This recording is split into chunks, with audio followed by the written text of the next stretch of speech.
Hola, bienvenidos a todos y todas. Soy María Paula Reyes y hoy voy a estar contándoles la historia de vida de mi abuelo Guillermo Reyes por parte de mi lado paterno. Mientras les narro su historia van a surgir temas, más que todo sobre la violencia, el trato hacia la mujer y la pobreza que vivió mi abuelo en ese entonces. Mi abuelo nació en Bogotá en febrero de 1945. Su mamá, Anatolia Reyes, era del Santander del Sur. Sin embargo, ella era una campesina y para ese entonces estaba dando la reforma agraria, por lo que los campesinos se estaban moviendo hacia zonas urbanizadas. Este desplazamiento lo hizo su mamá hacia los años 40. Así como ella, muchos otros campesinos empezaron a movilizarse hacia las zonas urbanizadas. Entonces esto resultó en que las ciudades se estaban llenando de barrios de invasión por esta migración y eso estaba aumentando los índices de violencia y de pobreza, más que todo en estos grupos. Para Bogotá en ese entonces. Mi abuelo me contó que él durante toda su infancia fue pobre y eso lo llevó a vivir muchas situaciones de las que más adelante voy a contar.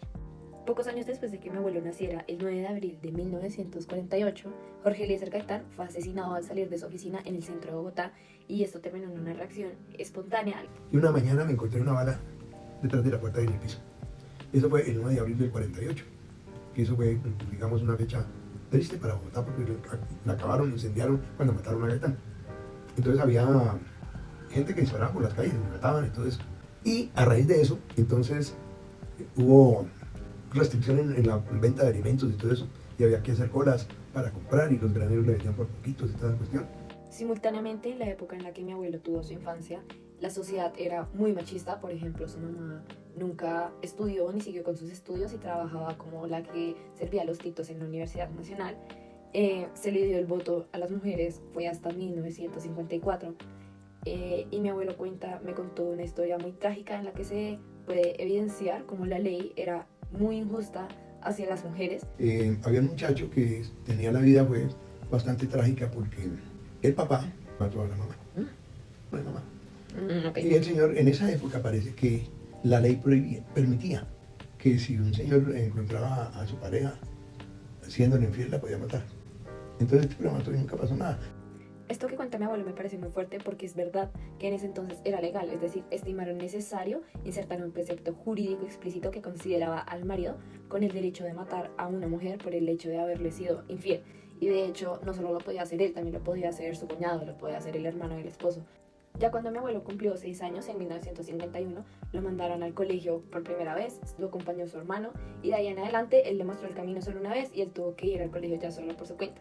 Estudió en la escuela Antonio Nariño, que queda cerca a la calle 26, y él me cuenta que ahí también se podía ver esta diferencia de género, porque por ejemplo en el patio, él contaba que había un patio para niños y un patio para niñas. También en esto que él me contaba se podía evidenciar como la violencia en ese entonces estaba tan normalizada, les pegaban con las reglas. Me contaba que hacían unos exámenes orales donde los papás asistían y si tú te equivocabas, ahí mismo los papás te pegaban al frente de todo el mundo y eso era visto normal. También vivió la muerte de Uriel Gutiérrez, que era un estudiante de la Universidad Nacional, que se encontraba junto con otros estudiantes haciendo la conmemoración que se hacían todos los 8 de junio debido a la muerte que causaron a otro estudiante en 1929. Una camorra ahí en la Universidad Nacional y mataron a un estudiante, Uriel Gutiérrez de Coya. Entonces se armó, los soldados que estaban ahí cuando iban saliendo se pusieron al lado de los estudiantes contra la policía. Mataron gente en la carrera novena, como con calle 14. Y fue una situación de conmoción siempre dura.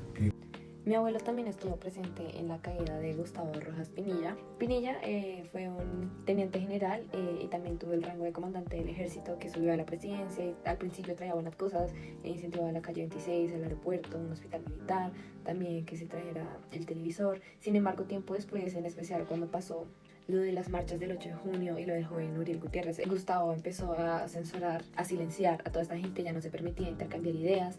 Si decías algo en lo más mínimo en contra del gobierno, podías ir de 2 a 5 años a la prisión. Todo esto terminó en que el 5 de mayo, un padre, cuando ya había terminado su familia, clamó en contra del dictador. El 9, los dirigentes de los partidos liberales y conservadores llegaron al acuerdo de que el general tenía que renunciar a su puesto y el viernes 10 de mayo a las 3:30 de la madrugada, por fin el dictador se rindió. Eventualmente mi abuelo entró a la universidad externado a estudiar administración de empresas. Allí conoció a su mejor amigo de toda la universidad, con el cual compartió muchas aventuras, como un viaje a Leticia. En ese viaje a Leticia mi abuelo hizo su primer artículo, se postuló en El Espectador y se lo publicaron. Siguió escribiendo y tiempo después salió la nueva carrera, que era de contaduría, entonces mi abuelo se metió a estudiarla y al final de eso terminó siendo profesor en la universidad externada. Él recuerda con mucha tristeza lo que sucedió en la toma del Palacio de Justicia, porque varios de sus colegas estuvieron presentes en ese momento. Había unos magistrados y algunos externistas que murieron ahí. Entonces veíamos cómo estaban incendiando el Palacio de Justicia y cómo nos fuimos para la universidad a acompañar al rector, como dándole el pésame, pero agradecer el pésame de todos nosotros, ¿no? Eso fue bastante tristón. Esta fecha tan triste sucedió el 6 de noviembre de 1985. Esta toma del Palacio de Justicia se dio por el M-19, ya que buscaban hacerle un juicio público al gobierno por haber incumplido el cese al fuego con las organizaciones guerrilleras. Sin embargo, eso terminó en una masacre. Primero invadieron todo el primer piso, después subieron, incendiaron el palacio y esto resultó en 98 personas asesinadas, 11 personas desaparecidas y que a día de hoy, de las 11, 5 aún siguen desaparecidas. Al final de todos los sucesos trágicos y felices que vivió mi abuelo, él encontró su amor, que fue mi abuelita Fanny, tuvieron 4 hijos y esa es la historia ya que tengo por contar, espero les haya gustado. Aquí les dejo las referencias.